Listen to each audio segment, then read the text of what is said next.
Well, Rafael Saliés, Brazilian Operations Director for Southern Pulse, joins me again. So as we heard there, Rousseff made several accusations against the former president of the Chamber of Deputies, basically calling him the person who was driving the coup. What do you make of that? In a sense, it is right, since Eduardo Cunha did start the impeachment process as retaliation against PT not voting in favor of him in the Ethics Committee of the lower house. This is a man who controls roughly 200 votes in the lower house who were instrumental in bringing down Dilma Rousseff. Now, does it go beyond him? Are there other people who perhaps also had a role in this as well? Well, as the process started to move forward, Michel Temer did start to prepare himself to take over.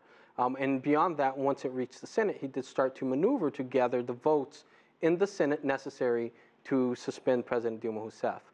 But all of this is seen as an alliance among a certain specific part of PMDB that wanted to suspend Dilma Rousseff from office and finally take over.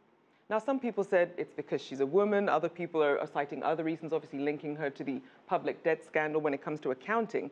So in terms of the likelihood that she can actually win this fight, realistically, what are the odds and how could she do it? The odds are fairly against her. It's not impossible and it wouldn't be far-fetched to see a possibility in which Dilma Rousseff returns to office, but they are fairly much stacked against her. So she needs to overturn right now roughly 4 votes in the Senate. 3 senators did not vote for her suspension, but they certainly would have if they were present. And turning 4 to 5 votes is not as hard as turning 60 votes in the lower house, but it does have a certain level of difficulty. All of this will hinge on rather if Michel Temer does what he proposed to do. You can talk about certain aspects of her being a woman. You can talk about the formal charges against her regarding fiscal accountability. But in all aspects, the final and underlying reason for removing her was that the people who did take over did not see a path forward with her in office for the country in general. So when they took over, they promised to put the country back on a path of progress.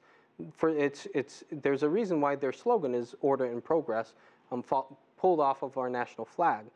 If they do not manage to deliver this progress within the first few months, then Dilma does have a larger chance of returning to office.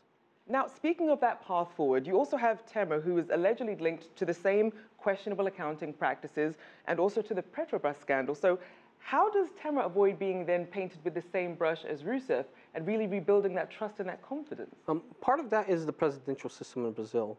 People tend to look at the president as a big magnet of blame. Michel Temer can argue against, for example, his involvement with the fiscal accountabilities. Since he was vice president, it is arguable that he was only doing what the president asked him to do at the time while she was traveling or absent of office for one reason or another. But the reason it doesn't stick to him is because he simply was not the president at the time. Brazilians will blame those who are sitting in the presidential chair.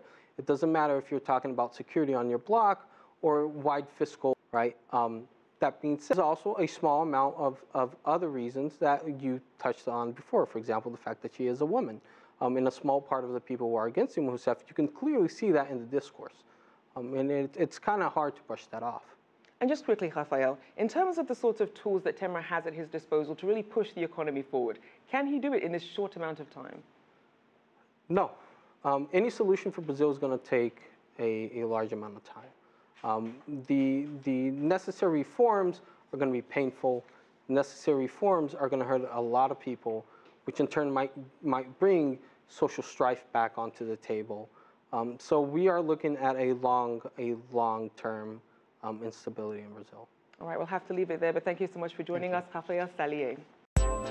If you like what you just saw, follow us on social media and visit our website, cctv-america.com.